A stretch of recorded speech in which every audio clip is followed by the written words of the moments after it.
Vamos a dar inicio al 8º episodio de Coffee Break Inmobiliario. En esta ocasión con mi amigo Alfredo Vázquez. ¿Cómo estás, Eric? Experto en banca. Un placer tenerte por acá, Alfredo. Muchas gracias. Muchísimas gracias a ti por la invitación. La verdad que súper contento de participar en todos tus proyectos. Me encanta, me encantan. Miren, un poco de Alfredo para aquellos que no lo conocen, ¿sí? Alfredo Vázquez es vicepresidente de negocios en Banco Delta. Cuenta con más de 25 años en la industria bancaria e inmobiliaria, experto en banca de consumo y creador de equipos de alto rendimiento. Vaya currículum, Alfredo. Pero más allá de esto que te representa en tu vida profesional, a mí me gustaría conversar un poquito de la persona. De quién es Alfredo y cómo Alfredo, porque tras de cámara estuvimos hablando un poquito cómo Alfredo pasa de estudiar sistemas a estar en el mundo de la industria bancaria. Así es. Bueno, yo era un estudiante de sistemas, tenía un emprendimiento que, bueno, terminó. Y mi mamá, al verme en casa triste, toca un par de puertas y consigue un trabajo a través de una empresa tercerizada en un banco. Y empiezo a trabajar en banca por accidente. Sin embargo, estudiaba técnico en ingeniería en sistemas. Poco a poco me fui metiendo en este mundo de la banca. Mi trabajo inicial era tomar un teléfono, apuntar el nombre, la cédula, de manera que con la cédula sacaran el APC, luego le hicieran el contacto para hacerle un préstamo personal, y luego entonces quedé por accidente también en el área hipotecaria haciendo unas vacaciones de 15 días y más nunca volví a regresar, y prácticamente hipotecas es lo que he hecho en la mayoría de estos 25 años. Luego entonces termino mi carrera de técnico en ingeniería en sistemas y me empiezo a estudiar algo relacionado a lo que yo hacía, porque ya vendía financiamiento, y luego entonces lo único que había similar a lo que yo hacía era licenciatura en mercadeo. Entonces me meto a estudiar licenciatura en mercadeo, entonces tengo técnico en ingeniería en sistemas que me ayuda mucho con mi estructura de pensamiento. Eso es bueno. Así es una formación impresionante que tuve en la Universidad Tecnológica, y luego entonces la vena comercial que se fue desarrollando poco a poco a medida que estaba involucrado en las ventas en la banca. Mira, me parece muy interesante, Alfredo, el hecho de que tú nos puedas contar que pasaste de haber tenido el plan y el sueño de estudiar X carrera en sistemas y luego pasarte a la banca y que llegaste por accidente, como tú mencionas, y que bueno, que en ese proceso donde estabas un poco indeciso, tu mamá te dio esa ayuda para que pudieras entonces conseguir ese trabajo donde más nunca regresaste a sistema. Y es que esto pasa muy común. Sí, las personas quieren estudiar algo pensando que es la carrera de sus sueños, pero al final la vida laboral te lleva a estudiar otras cosas.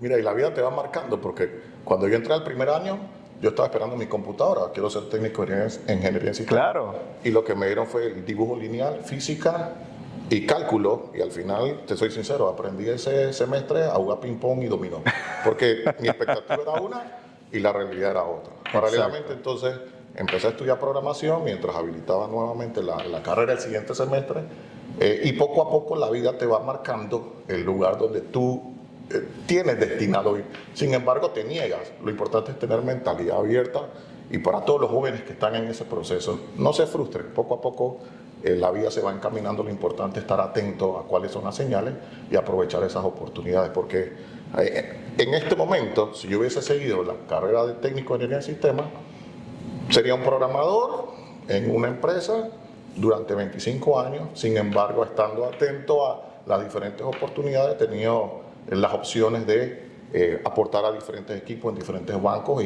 y ver, por ejemplo, en la parte inmobiliaria, el concepto inmobiliario, que es un mercado súper grande que ayuda a la economía de Panamá. Entonces, empiezas con un plan, se transforma en otro, y al final ese era, yo le digo accidente al inicio, pero eso ya estaba destinado, era el plan que Dios tenía para mí. 100%, y mira lo que mencionas, el hecho de tener una mentalidad abierta, un corazón abierto a las oportunidades que se presentan, y no muchas veces quedarse encerrado en los obstáculos que uno puede ver o esas paredes que se presentan en la vida, que más allá de eso, simplemente son señales para hacer un autodescubrimiento. Estábamos conversando un poquito antes de entrar en este conversatorio que lograste identificar una habilidad blanda que has ido desarrollando a lo largo del tiempo.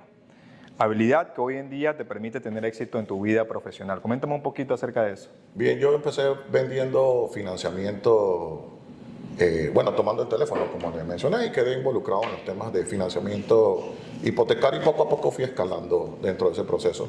Y una vez se dio la oportunidad de participar en un proyecto donde prácticamente era el acompañamiento a los equipos para que los mismos tuvieran alto rendimiento, donde prácticamente lo que se necesitaba era que en cualquier oportunidad, cualquier contacto que tú tengas con el cliente, lo convirtieras en una venta cruzada.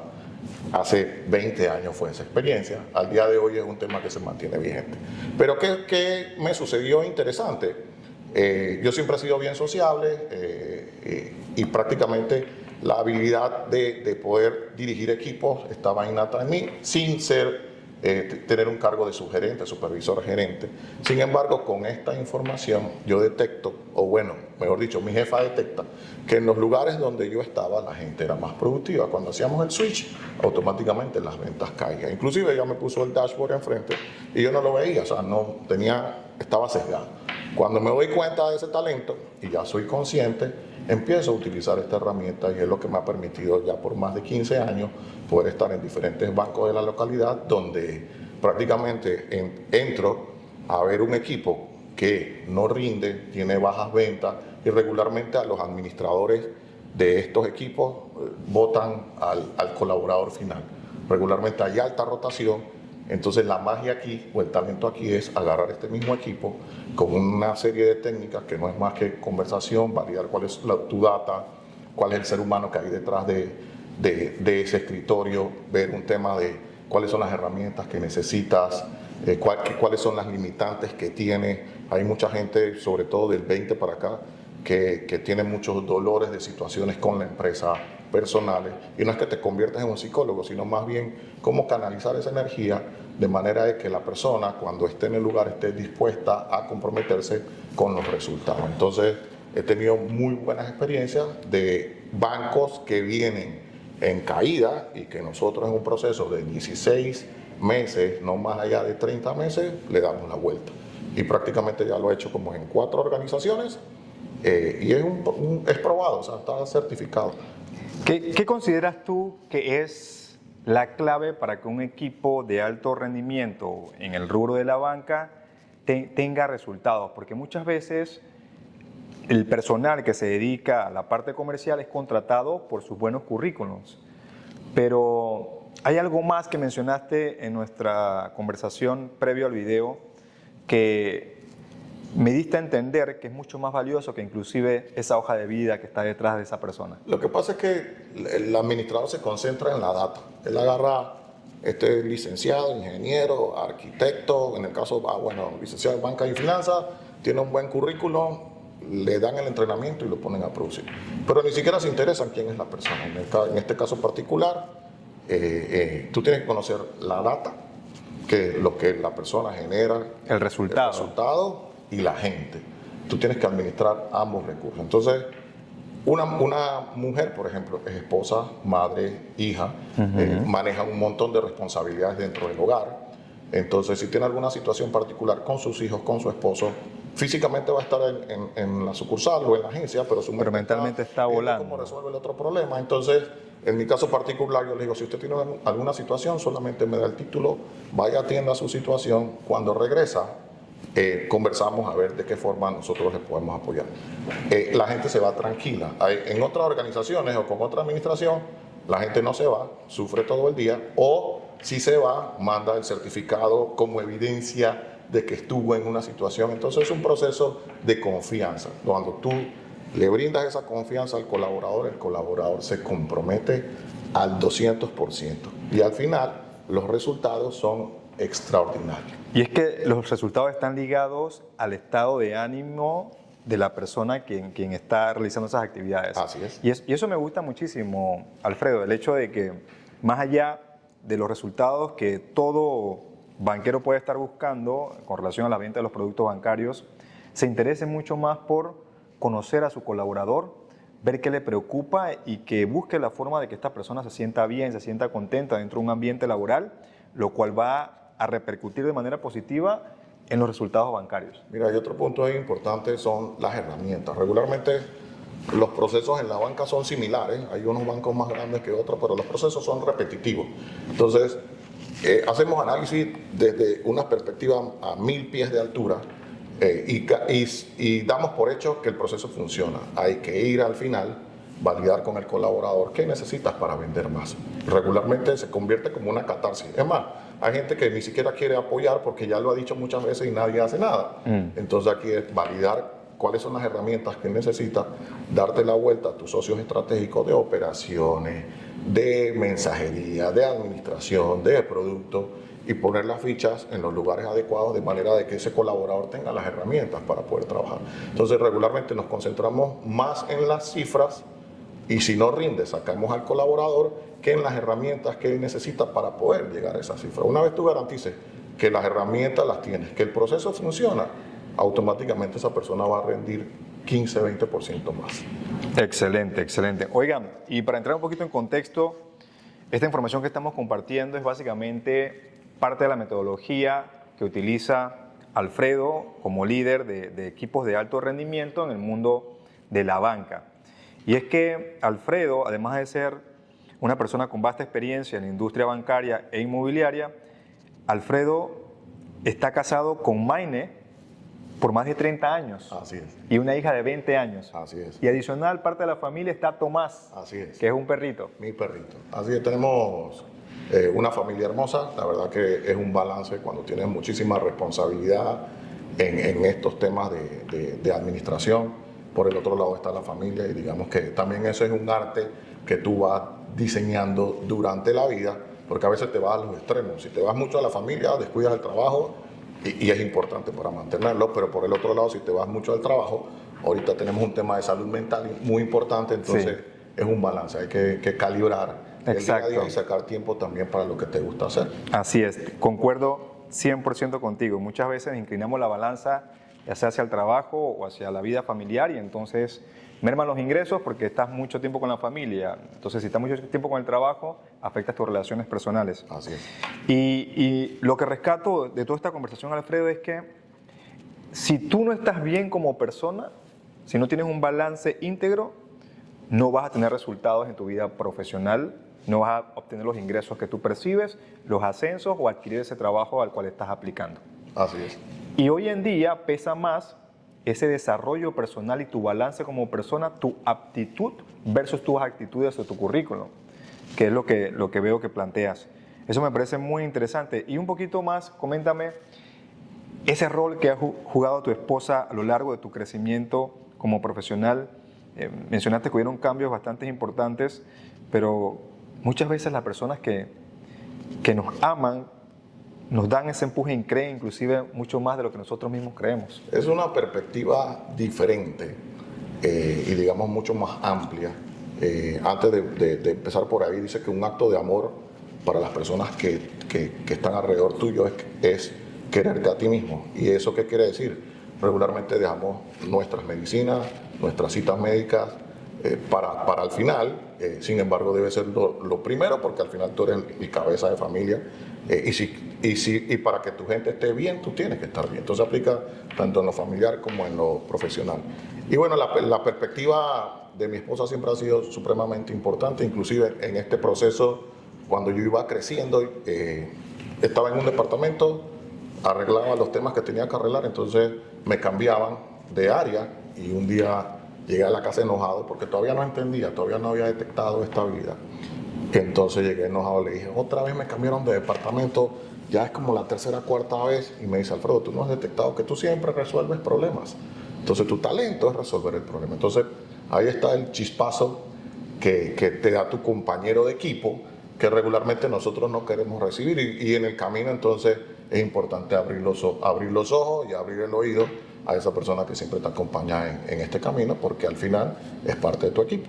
Me encanta, me encanta. Oye, excelente, qué bien estamos comenzando este podcast y esta intro me pareció muy importante. Yo pienso que muy pocas personas conocían un poco más allá de lo que es Alfredo Vázquez, más allá de su vida profesional, y yo pienso que siempre hay que ver esas raíces y recordar un poquito de dónde uno viene, porque en este momento yo soy de las personas que piensan que hay una persona que te envidia. ¿Sabes cuál es, Alfredo? La persona que te envidia en este momento es tu yo de hace 10 años atrás, que quiso estar donde tú estás hoy. Así es. Entonces, eso me parece maravilloso. Decía una profesora de historia, Dalva Figueroa, que los acontecimientos históricos se ven mejor a medida que transcurre el tiempo. Entonces, para aquellos que están hoy detenidos, frustrados por alguna situación que no ocurrió en base a sus planes, señores, no dejen de luchar. Hay que seguir accionando día a día. No hagan planes a futuro. 2 años, 3 años, la pandemia nos enseñó que hoy.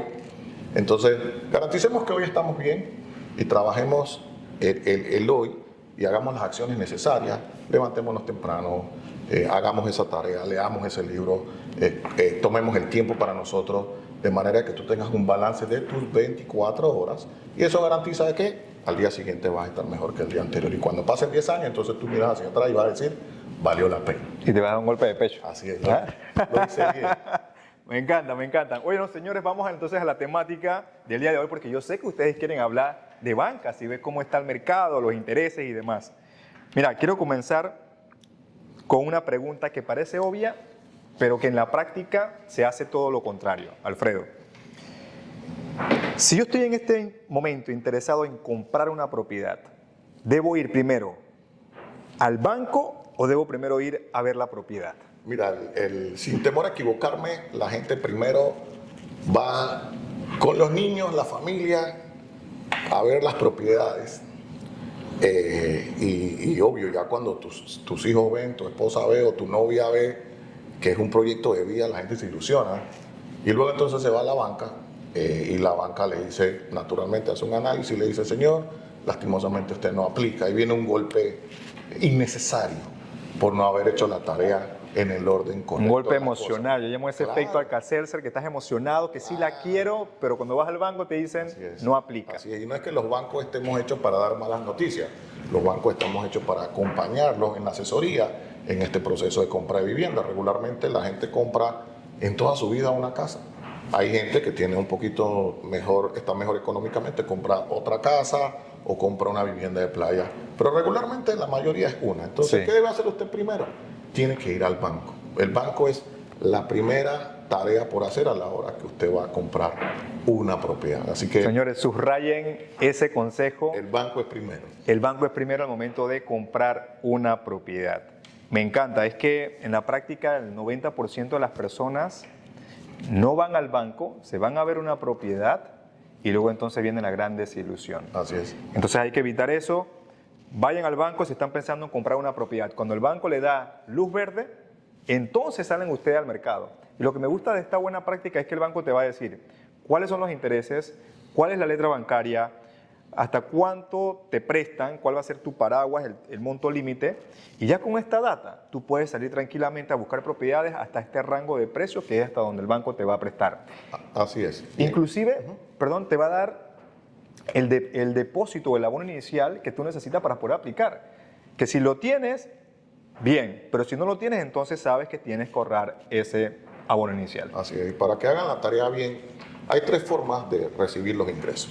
Una es la parte como asalariado, que trabaja en una empresa, tiene ficha de seguro social, entonces el asalariado, ¿qué información tiene que llevar? Tiene que llevar, regularmente tienes tu ficha de seguro social y tus 2 últimos comprobantes de pago.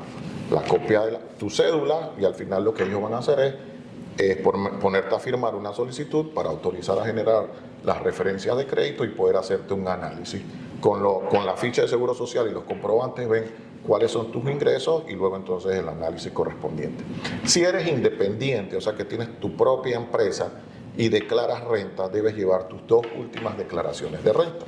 Y adicional a eso, los estados de cuenta de tus cuentas de ahorro o las cuentas corrientes que manejen, los 6 últimos estados de cuenta. Entonces, con esa información también se hace el análisis de crédito para una persona independiente. También lleva la cédula y el análisis es exactamente el mismo.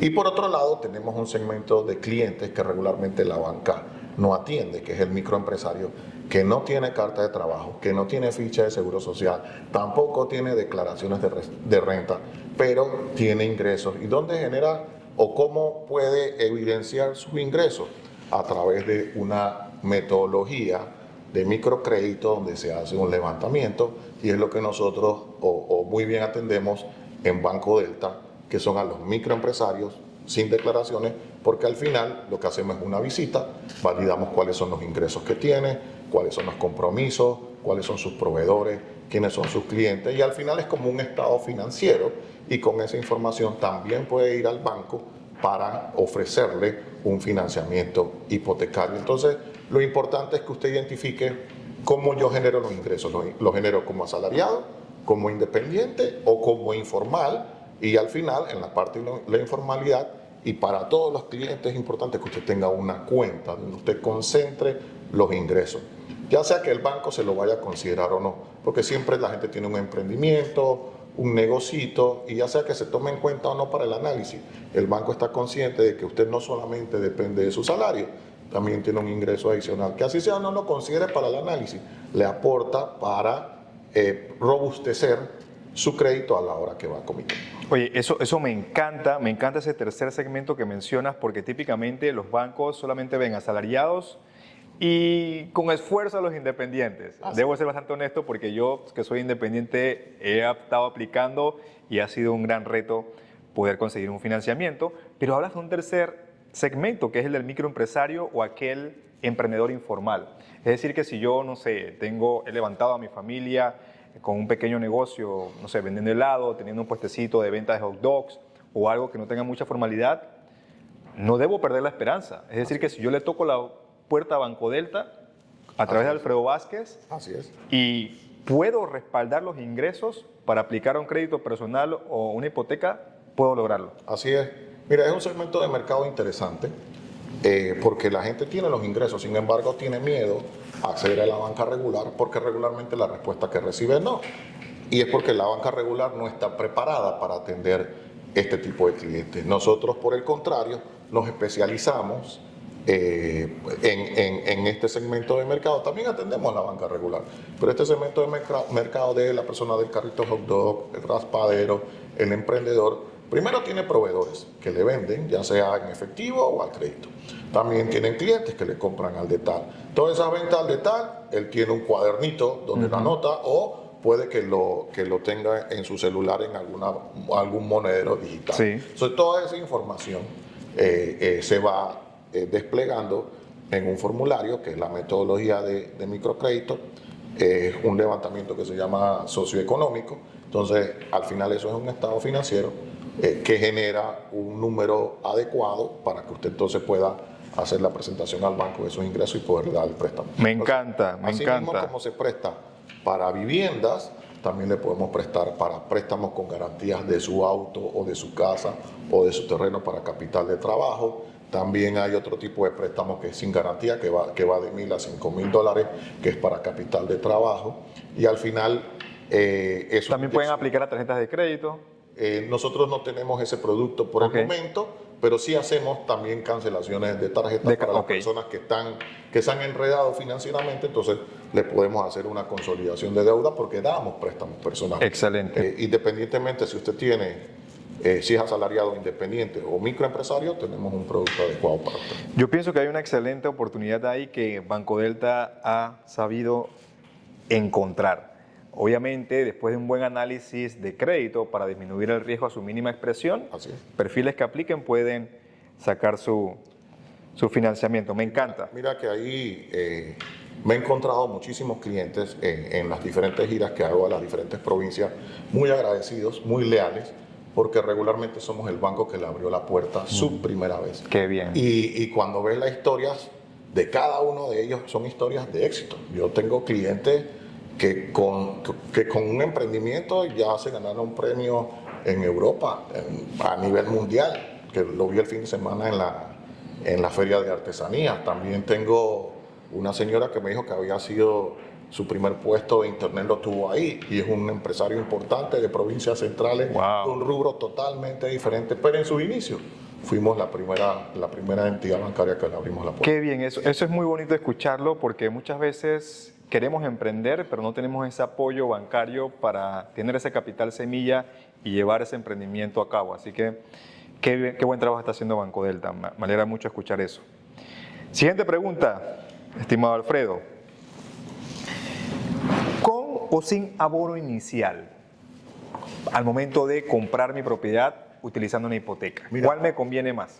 Muy buena pregunta. En la banca nosotros valoramos mucho el abono inicial, ¿ok? Entonces, depende muchísimo del tipo de cliente. Panamá tiene la facilidad que no tiene Sudamérica ni Centroamérica, y creo que a nivel mundial, de tener financiamiento de hasta 98%. Entonces, si usted es asalariado y la política del banco le permite a usted financiar el 98% de la propiedad, tome el 98%.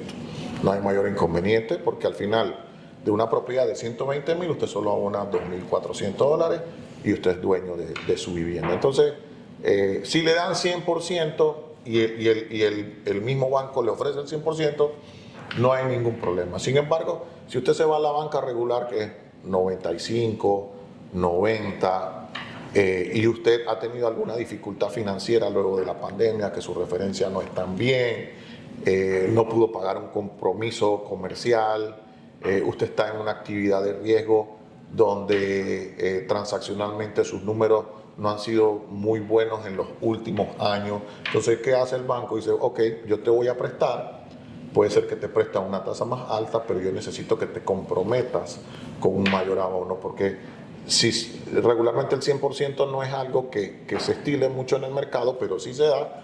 Pero lo que se transforma eso para los efectos del banco cuando hace el análisis es qué tan dispuesto está este cliente de ir de la mano conmigo y comprometerse que yo le voy a ayudar a su financiamiento, pero que él al final, si algo no sale bien, no va a dejar la casa tirada porque no puso ni $1. Y te digo, hace como 20 años yo trabajaba en un banco y dimos como 10 financiamientos al 100%. Y adivina, no importa el segmento del cliente, todos dejaron de pagar. Me recuerdo que tenía un cliente importante con un valor de una propiedad importante, pero como fue el 100%, no había compromiso, la gente tiende a dejar de pagar porque no le cuesta nada. De acuerdo a la cantidad de abono inicial, es el compromiso que tiene ese cliente con el banco. Así es. Entonces, puede ser que tus indicadores de financiamiento estén muy cerca del rango o un poquito por encima, pero si hiciste un abono importante, tradúcelo en porcentaje o en dólares, la propiedad cuesta 120 y eres asalariado, te permiten $2,400, pero tú quieres dar 5,000, perfecto, eso es valorado. El cliente está abonando el doble de lo que debe abonar, entonces tiene un carácter de pago, está comprometido, aprobado. Claro. El cliente tuvo una dificultad, pero está abonando el 10% del valor del bien, donde tiene que dar 2,400, pero da 12,000. Wow, no, el señor de verdad está comprometido. Entonces, esas son observaciones que se hacen de la perspectiva de análisis de crédito que ayudan mucho a que el cliente sea aprobado con mucho más facilidad. Y también es una decisión financieramente inteligente el dar un mayor abono con el fin de que tu letra, ese compromiso que vas a adquirir por los próximos 20, 25, 30 años, sea mucho más cómodo. Sí, así es. Mira que el tema del abono tampoco es tan directamente proporcional a la mensualidad, no baja mucho. Pero es importante que hagas un análisis y un presupuesto a la hora que vas a comprar. Entonces, si tú vas a comprar aparte del abono inicial, tienes que ver los gastos legales. Hay bancos y hay promotoras, desarrolladores que te facilitan un porcentaje de los gastos legales o te lo dan gratis o una parte. Eso es importante que lo pongas dentro del presupuesto. Cuando tú entras a un apartamento o una casa, más o menos son como 18 lámparas. Entonces tienes que validar o pones una roseta, o a veces te dejan los dos cables regularmente. Sí. Entonces tú tienes que elegir o pones una roseta, si es que pones, o pones una lámpara. Entonces, ¿cuánto te cuesta habilitar la propiedad para hacerla habitable? Y yo le digo a la gente, y vas a vivir por lo menos 20 años en esa propiedad. No tienes que entrar con todo, es algo que tú vas a ir desarrollando paso a paso. Exacto. Pero es importante que tengas un presupuesto de manera que puedas optar por el financiamiento y cuando vayas a entrar a la casa tengas lo mínimo para vivir. Entonces, esa ecualización de tu presupuesto es lo que te hace tomar una buena decisión, porque he tenido casos que la gente da un muy buen abono y cuando le toca mudarse no tienen juego de sala, no tienes juego de comedor, y hay cosas que no puedes sacrificar como la refrigeradora, la estufa, si tienes oportunidad una lavadora, si no tienes espacio para secar una secadora. Entonces es importante hacer este análisis y eso va de la mano con un broker autorizado de ACOBID, que eso es supremamente importante, ir acompañado de un asesor que le dé una vista 360, que no es solamente el banco, también es la propiedad, Claro. los gastos que implica, poner la luz, poner el agua, la administración. Entonces es importante que se siente con su broker y hagan la tarea de cuáles son la inversión que usted tiene que hacer y en base a su realidad establezca, bueno, voy con el 2%, me alcanza para el 5%, puedo dar un 10% o me quedo con el 2 y me volteo y tengo todos mis implementos para poder mudarme con mi familia bien. Y hoy otra cosa que la gente hace, la gente establece su fecha de parto o su fecha de matrimonio pegado a la fecha de la entrega de la propiedad. Señores, Todo el mundo mejor corriendo. para ustedes, haga su vida independiente, no lo cuadre en base a la entrega del bien, porque dependemos del tercero, Claro. dependemos del constructor, del desarrollador, del banco, del gobierno. Hay muchos terceros involucrados y no calzan la fecha. Entonces, la gente compra muebles y no tiene dónde meterlo, le toca pagar un depósito. Entonces ahí vemos cómo el dinero, por una falta de planificación, se va invirtiendo en rubros que se pueden haber ahorrado si se hace una planificación adecuada. Oye, excelente. Mira, mientras estabas conversando, Alfredo, he tomado nota de varios puntos importantes y quiero resumirlos. Hablaste de tener un presupuesto y dentro de este presupuesto, más allá de la letra de la hipoteca, hay que tener lo siguiente. 1, dinero para acondicionar la propiedad en cuanto a iluminaria y demás. 2, contemplar en las mensualidades los seguros, el impuesto de inmueble, la cuota de mantenimiento si compras dentro de un PH e inclusive los servicios como agua, luz y aseo, que son gastos que no lo contemplas al momento de hacer la hipoteca. Y dices, bueno, ¿sabes qué? La letra me está saliendo mensualmente en $500. Y yo digo, bueno, me prestan hasta 500, con los 500 me alcanzan. Pero cuando vas a ver al final, dentro del presupuesto, no son 500, son 800 por otros gastos y compromisos que no tomaste en consideración. Mira, algo que pasa muchísimo siempre, conseguir una propiedad de mercado secundario a un buen precio. Y ves que cuando tú haces el análisis, el cliente está muy pegado a los indicadores, a los techos, y cuando le preguntas, ¿contemplaste cuánto pagas de inmueble, que es trimestral? No sé, eso hay que pagarlo. Entonces, eso es un factor importante porque son impuestos que hay que pagar recurrentemente desde que tiene la propiedad, porque es de mercado secundario. Puede ser que compres una propiedad que todavía esté exonerada. Dentro de la exoneración. Pero es importante que lo tengas en el radar porque es algo que tienes que pagar. Claro. Y muy importante también que aquellos que están adquiriendo una propiedad de segunda, que apliquen y la registren bajo patrimonio familiar tributario, con el fin de que esos impuestos se disminuyan a su mínima expresión. Son muy importantes. Alfredo, consejos prácticos antes de aplicar a una hipoteca, porque soy joven, salí de la universidad, conseguí mi primer trabajo y ya han pasado 6 meses y quiero aplicar y sacar mi primer apartamento, pero ¿estoy listo o no? ¿Qué consejo le daría a esa persona que está iniciando en esa experiencia laboral y que está con ese sueño de comprar su primera vivienda? Mira, es importante, como mencioné ya, el tema del presupuesto. El compromiso hipotecario es un compromiso a largo plazo. Entonces he podido ver gente de todas las edades, y más que todo sean los jóvenes, que entran a este compromiso y luego no les gusta el compromiso de tener que pagar mes a mes, se dan cuenta que no es tan fácil, no es lo mismo vivir alquilado, que tú agarras, recoges tus cosas y te regresas donde la mamá. En este caso particular, si te regresas donde tu mamá, la deuda va a quedar abierta y vender una propiedad no es tan fácil. Entonces es, 1, estar consciente del presupuesto, 2, estar consciente que es un compromiso a largo plazo y 3, estar consciente que es el lugar donde tú vas a vivir y tienes que comprar un lugar que esté adecuado a lo que tú quieres. Entonces, si te gusta el balcón, bueno, trata de ver dentro de tu presupuesto que hay un balcón.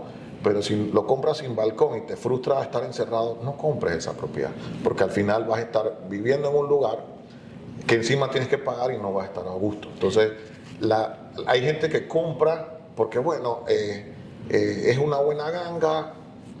Importante considerar presupuesto, que te sientas cómodo, que te sientas bien en tu hogar, Porque si trabajas todo el día, tú llegas ahí a descansar. Claro. Tiene que ser un lugar donde tú te sientas bien y que tengas luz, agua, teléfono, que tengas buena señal de internet que tenemos ahora, que tengas los espacios necesarios.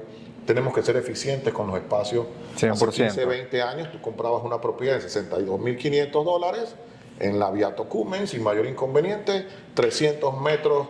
Ahora no, ahora te tienes que meter en una propiedad de 50 metros a $150.000, entonces tienes que sacrificar espacio por distancia. Correcto. Ya la gente aprendió hace 10 años, un poquito más o menos, de que si quieres vivir cerca, tienes que sacrificar espacio.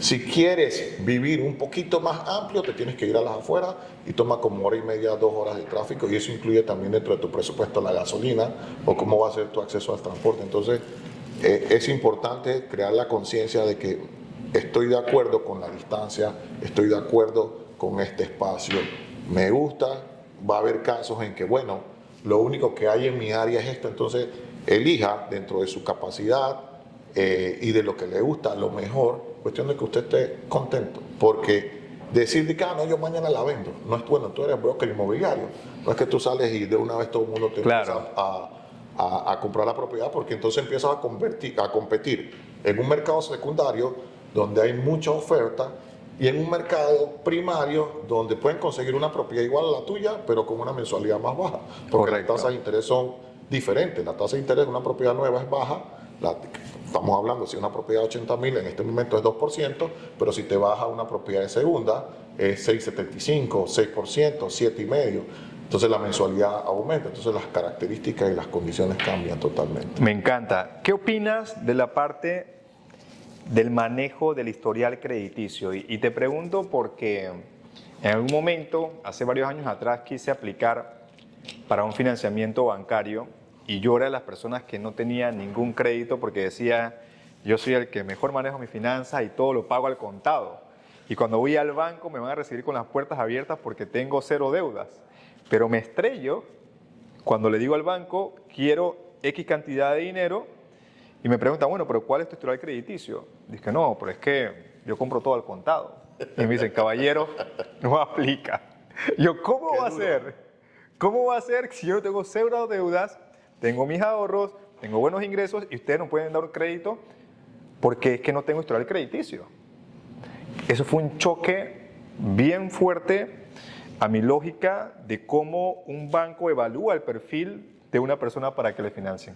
Bueno, importante. Los compromisos comerciales o tus referencias de crédito tienes que cuidarlo. Entonces, yo he visto en estos años gente que no puede comprar su casa porque dejó de pagar un celular, dejó de pagar un par de zapatos porque lo compraron y más nunca pagó, porque como yo soy Lo compré vivo, en Credit Ship. como yo soy vivo y a mí yo siempre hago esto, no me va a pasar nada, pues cuando te das cuenta que para hacer un crédito, primero tienes que tener referencias y lo ideal aquí es que tú empiezas a hacer referencias a través de, primero bancarízate, ve y abre una cuenta de banco. Nosotros en la actualidad tenemos en Banco Delta, estamos promoviendo las cuentas de ahorro, las cuentas para niños. Tenemos unas tasas de interés importantes porque también es interesante que el panameño ahorra, pero no sabes cuánto le revierte en tasa. Entonces eso también es importante. La gente piensa que los plazos fijos para la gente que tiene mucho dinero. Tú puedes hacer un plazo fijo con $1,000, $2,000 y tienes una reversión de interés importante. Entonces primero abre una cuenta, ten relación con ese banco con el que te sientas cómodo. Luego entonces trata de concentrar tu dinero en esa cuenta y en ese mismo banco trata de optar por una tarjeta de crédito. Puede ser una Visa débito, de manera que ellos vean tu transaccionalidad, porque tú vas a comprar del dinero que tienes disponible. Correcto. Entonces, luego entonces vas creciendo profesionalmente, vas creciendo en los ingresos, con tu carta de trabajo o tus declaraciones de renta puedes optar por una tarjeta de crédito. Toma una tarjeta de $500,000 que te permita, no para financiarte las rumbas, sino más que todo para transaccionar. Compras con ella y pagas, pero al final eso te va generando un historial de crédito. Entonces, las referencias de crédito tienen dos componentes. Una, que es el historial va de 0 a 9. Si es 0 es que pagas al día, Si es 1 es que pagas también a 30 días. Si es 2 ya te estás pasando de los 30 días. Todavía en la banca el 0,1 y el 2 se ve bien. Ya un 3 no tienes opción de crédito en la mayoría de los bancos. Okay. Y hay otro numerito por allá arriba que se llama Score, que prácticamente se genera a través de un algoritmo de tu comportamiento de pago. Entonces hay puntos de corte, la gente habla de 550, 500, entonces ese numerito para los bancos es importante. Entonces, ¿Cuál sería el mínimo en ese score? depende del banco. Okay. Hay bancos que dicen, bueno, para mí tú eres apetecible si tienes 450. Okay. Hay bancos que dicen, no, yo no me voy a arriesgar tanto Okay. porque no conozco a Eric, acaba de agarrar una tarjeta, tiene 3 meses, tiene buen historial, pero no veo todavía su madurez en cuanto al pago, así que no le doy un carro, pero sí le puedo dar otra tarjeta. Entonces Okay. depende mucho del análisis y de las políticas del banco. Pero sí es importante las referencias y que antes de ir al banco, vaya y saque sus referencias de crédito. Así sea que le digan que no tienen nada, vaya a la Asociación Panameña de Crédito, genere su crédito, puede ser que le digan no tiene, o que se encuentre Una sorpresa. una sorpresa antes de ir al banco. Entonces, luego que usted identifica si tiene sorpresa o no, vaya y resuelva ese tema. Que no vaya a encontrar al que dejó de pagarle los zapatos. Así es, ¿no? Y celulares también, las cuentas de celulares, todos los que son comercializadoras de líneas de celular reportan en la PC. Entonces eso es importante. Me parece Cuidar muy sus bueno. referencias de crédito. Me parece muy bueno y también, inclusive, a los jóvenes que nos están viendo que no tienen historial crediticio, no cometan el error que cometí yo de todo comprarlo contado y comiencen a tener pequeños créditos. Por ejemplo, una cuenta de celular de contrato con un monto mínimo, puede ser 20, 30, 40 dólares mensuales, para que eso vaya generando historial crediticio. Y como menciona Alfredo, y para romper una creencia limitante que existe allá afuera, toma una tarjeta de crédito. No le tengas miedo a una tarjeta de crédito. Lo dañino de una tarjeta de crédito es la mala administración.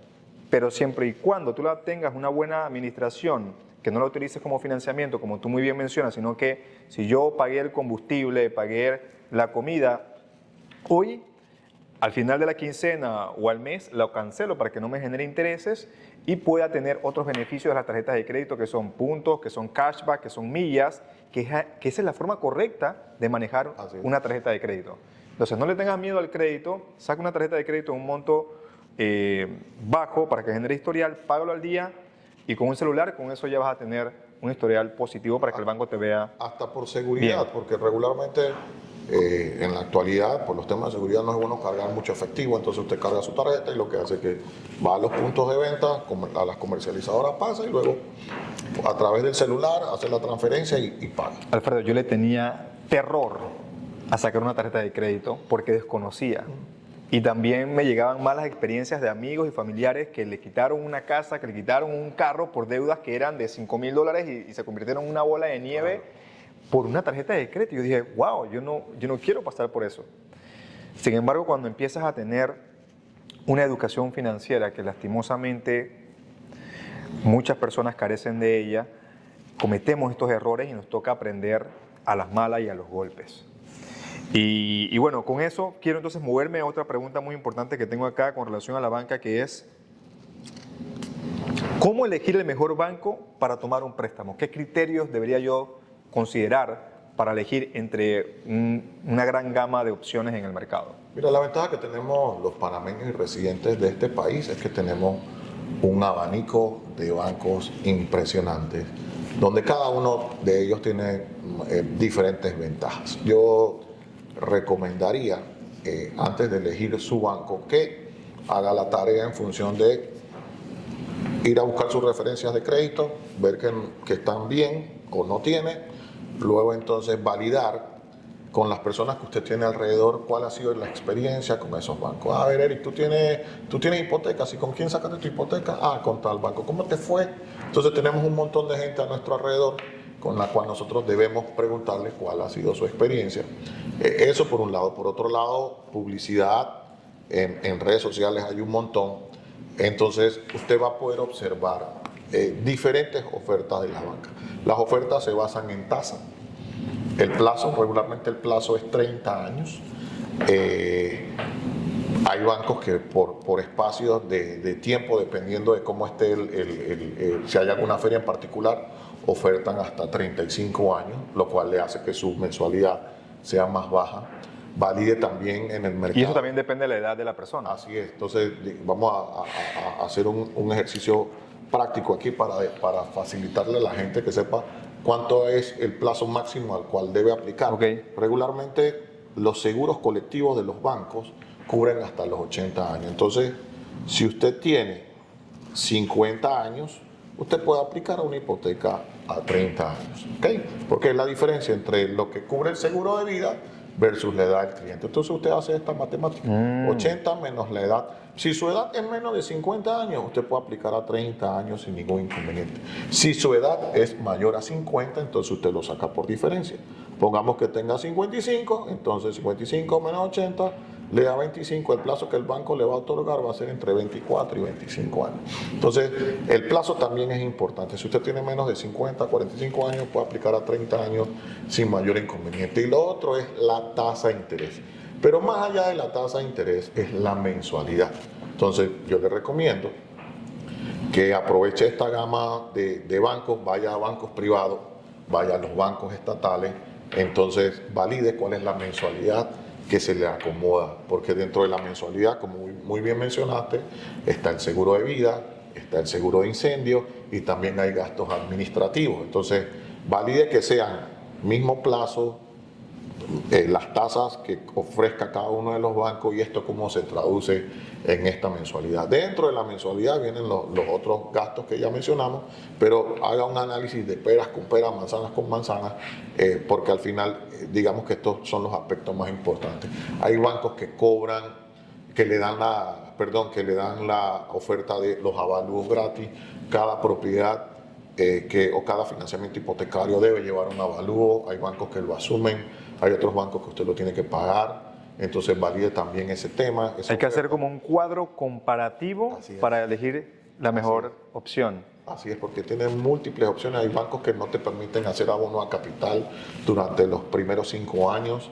Hay bancos que no te permiten cancelaciones anticipadas antes de los 5 años. Y hay penalizaciones por eso. Hay penalizaciones dentro de las mismas. Hay bancos que te dan promociones de gastos legales que al 100% o al 50%. Entonces, son temas supremamente importantes porque puede ser que tú te dejes llevar por una tasa que te suena al oído la vez más baja, pero cuando vas a ver los diferentes componentes no es tan atractivo porque en su conjunto puedes tener una oferta mejor que no solamente va dimensionada en función de la tasa. La mensualidad es importante, el plazo es importante, la tasa al final se traduce en una mensualidad, pero hay aspectos como los gastos de cierre, el avalúo, las precancelaciones, si por alguna razón no puedes pagar a tiempo, cuánto es la penalización por mora.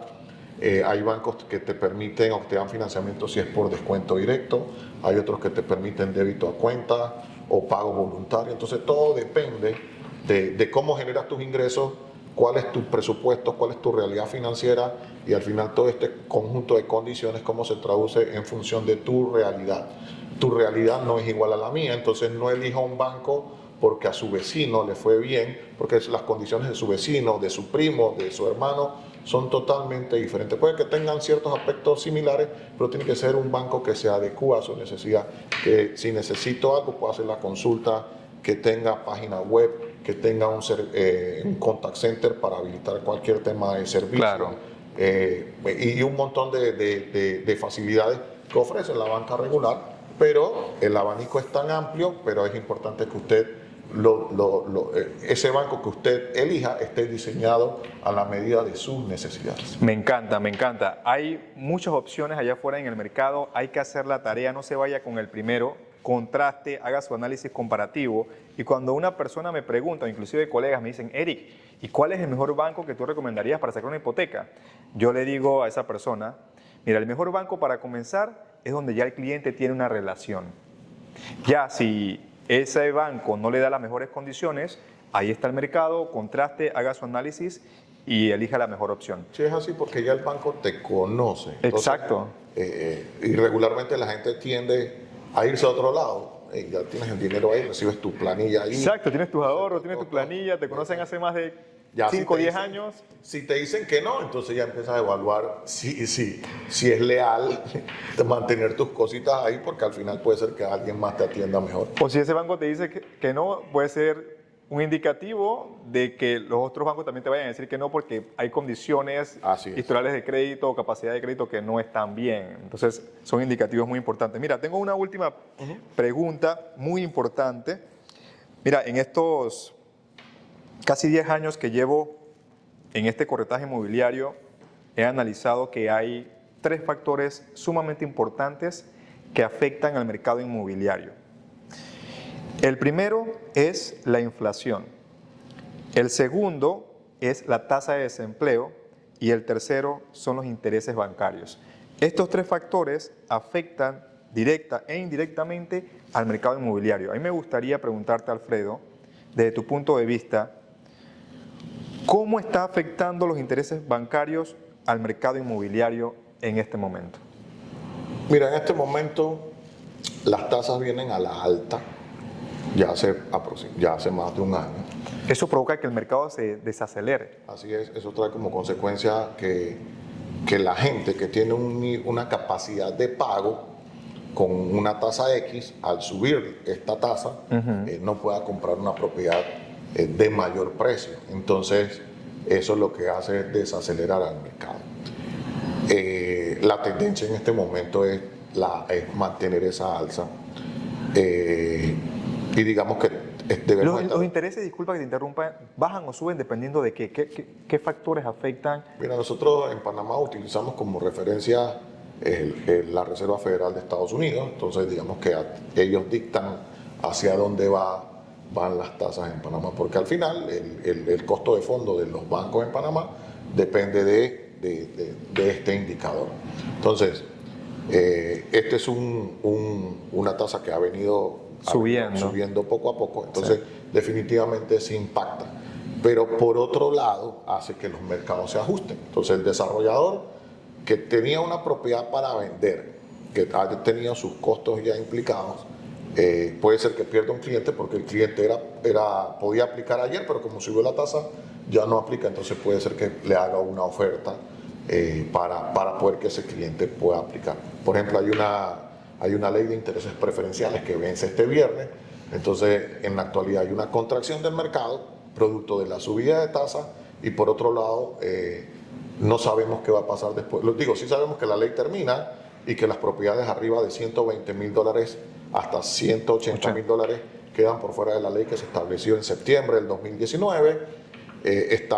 Digamos que el mercado está apostando a que el nuevo gobierno haga una renovación de esta ley, es lo que ha sucedido regularmente para que el panameño o el residente de este país que esté comprando tenga esa facilidad de tener una tasa entre 3,5, 3,75 a 4,5% garantizada por 5 años para dinamizar ese segmento de mercado que venía contraído antes del 2019, así que ahí dependemos de la buena voluntad del gobierno y estoy seguro que van a tener una muy buena medida allí, pero sí definitivamente en este momento hay un impacto porque si yo gano $1,000 y mi mensualidad era 300 con la tasa anterior y ahora con una nueva tasa ya mi mensualidad son 350, 375, puede ser que dentro del presupuesto esos 50, $75 eran para pagar agua, luz, teléfono, transporte o comida, pero ya no lo voy a tener disponible porque voy a tener que pagarlo en la mensualidad. Entonces eso hace que la persona que esté comprando espere un rato, se lo piense. Sin embargo, es una dinámica del mercado que fluctúa desde la caída de las Torres Gemelas, que fue en el 11 de septiembre de aquel año, las tasas se mantuvieron estables durante más de 10 años. Así es. Entonces pudimos aprovechar ese espacio. Ya luego entonces empezamos a subir y es lo que tenemos hasta ahora. Pero es parte del dinamismo del mercado. Estoy seguro que va a haber una oferta inmobiliaria que usted va a poder aprovechar. Es cuestión de que amplíe su espectro y empiece a buscar qué es lo que el mercado ofrece. Propiedades hay un montón. El tema es que estamos acostumbrados a que nos llegue por aquí o a través de los diferentes medios, pero hay que asesorarse con un broker inmobiliario, ir de la mano con él, hacer el trabajo de mostrar esas propiedades que vayan de acuerdo al presupuesto de este cliente para ampliar ese espectro, y ahí es donde se tiene que apalancar del broker. Excelente. Alfredo, muy buena información que nos traes nosotros a la mesa y a nuestra querida audiencia que nos ve semana tras semana en nuestro episodio del podcast. ¿Algo más que quisieras aportar aprovechando la oportunidad? Bueno, agradecerte este espacio. La verdad que la educación en los temas inmobiliarios es súper importante. Siempre hemos conversado, lo has hecho muy bien y te invito a que sigas manteniendo estos espacios. La semana pasada había Raúl Vallarino por aquí hablando de avalúos.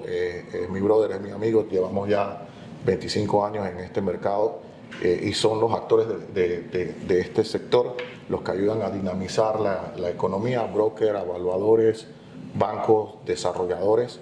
Y es importante mantener estos canales abiertos de información de manera de que las personas que están detrás de esos dispositivos puedan tomar una mejor decisión, y eso es con educación e información, como lo haces muy bien. Y bueno, de mi lado, agradecerte de vuelta este espacio y dejar abiertas las puertas de Banco Delta. ¿Dónde las personas te pueden contactar? ¿Redes sociales? Mi teléfono es 6613-6560, es mi teléfono personal. Con todo gusto, cualquier consulta, asesoría financiera, yo regularmente contesto todas mis llamadas al final del día, cualquier consulta relacionada al mercado. ¿Intereses que están dando en la cuenta de ahorro que mencionaste, que me quedé con la incógnita? Bueno, en la actualidad tenemos en DPF, que es plazo a fijo, tenemos una cuenta interesante ahí al 7%, lo cual es muy bueno. ¡Wow! Muy bien. Estamos ahorita por lanzar una cuenta de ahorros con un interés importante y entonces estamos apostando a nuestra fortaleza de estar a 50 años ya en el mercado bancario, lo cual es muy bueno, un grupo financiero importante. Y bueno, lo que estamos haciendo es haciendo una construcción a futuro para acompañar al microempresario de este país con los diferentes productos que tenemos y al mercado regular también de la banca de consumo, pyme y microempresas, de manera de poder irlo acompañando en este crecimiento y en el desarrollo que hace que este Panamá sea sostenible. Me quedo con eso, un Panamá sostenible. Alfredo, muchísimas gracias Gracias a ti por la oportunidad. Y nada, nos veremos entonces en otro episodio más adelante y siempre mantener una buena relación con la banca. A la orden. Así que gracias a aquellos que nos están viendo y nos vemos en el próximo episodio de Coffee Break Inmobiliario. Buenísimo, Alfredo. Buenísimo. Mil gracias, brother. No, gracias a ti. Excelente. Siempre a tu Nos pasamos orden. un poquito en tiempo, pero No pasa nada. Muy bueno. Todo Me excelente. lo disfruté. no, me encanta, me encanta.